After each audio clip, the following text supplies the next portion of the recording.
when a retired Marine Corps drill instructor gets pushed around by corrupt small-town cops until he can't take it anymore. Just how satisfying is the ending?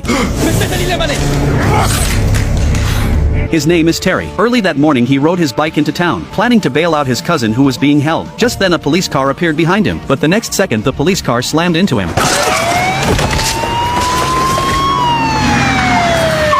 The officer who got out immediately pointed a gun at Terry. Terry hadn't even processed what was happening before he was handcuffed by them. They suspected Terry's bike was stolen and didn't give him any chance to explain. The agents checked his identification. There were no records of any wrongdoing, but the two men were still unsatisfied. To make his supposed crime stick, the two went through Terry's bag and found $36,000 inside. Terry said that of this money, part was to bail out his cousin, and the rest he planned to use to buy a pickup truck for hauling boats. What's he in for?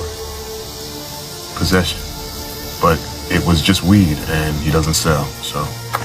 The agents immediately became interested. Clearly they'd found an excuse to seize the money, because Terry's cousin was suspected of drug possession. They claimed the money was likely drug proceeds. If Terry thought this was unfair, they would arrest him on conspiracy charges.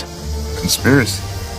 I'm bailing out my cousin and buying a truck. And you and your drug dealer cousin sell it the next day for cash. Even though Terry explained, the money came from a Chinese restaurant he co-owned. The two agents didn't care at all. They just told Terry he would receive papers within 30 days, charging him over the money. If Terry contested it to get the money back, they would arrest him with a warrant and send him to jail. If Terry chose not to contest, the court would rule in the department's favor by default, and Terry would have no further trouble. Terry knew full well he was dealing with corrupt cops. Faced with this practically robbery-style law enforcement, he finally chose to back down, because his cousin still hadn't been bailed out, and his cousin had previously testified against a gang member for the police, so if he ended up in prison, the gang would definitely target him. So Terry went to the town courthouse, but the judge told him no money meant no bail. Terry showed the receipt the police had given him, saying the money had been seized by the cops. The stamp on the receipt was identical to the one in this office, but the judge didn't care at all, because they only released people when they saw cash. Just then a female lawyer approached Terry and greeted him. Terry told her what had happened to him. Summer said it didn't stop there. The chief also had the authority to use that money for other purposes. They were exploiting a loophole in the law, though there was a chance to get the money back through a lawsuit. Cases like this dragged on for a long time, and along the way, he might end up spending even more money. So she advised Terry to raise the money again to bail out his cousin, because in 3 days, his cousin would be transferred to state prison, and the process would get even more complicated. Terry understood what Summer meant. He knew that beyond the complicated bail process, his cousin absolutely could not go to state prison. That evening Terry went into the woods, and used skills he learned in the military to get something to eat. When late night came, that feeling of resentment welled up in him again. He stared at the Shelby Police Department on the map. He had risked his life for his country, and now he was being bullied by a bunch of corrupt cops. Furious,